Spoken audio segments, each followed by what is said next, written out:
มีขาวอยู่ข้างล่างมีขาวอยู่ข้างล่างเหมียวใหม่อยู่ข้างบนเหมียวใหม่อยู่ข้างบน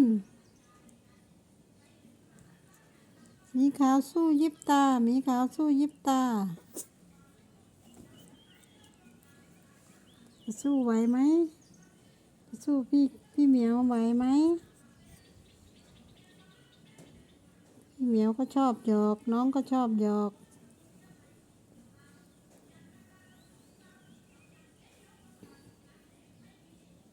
นอนได้ละมั้งนอนได้แล้วมั้งลูกนอนได้แล้วมั้งอย่าทำพี่แรงนะหมีขาวหมีขาวอย่ากัดพี่แรงนะอย่ากัดพี่แรงนะจ๊ะ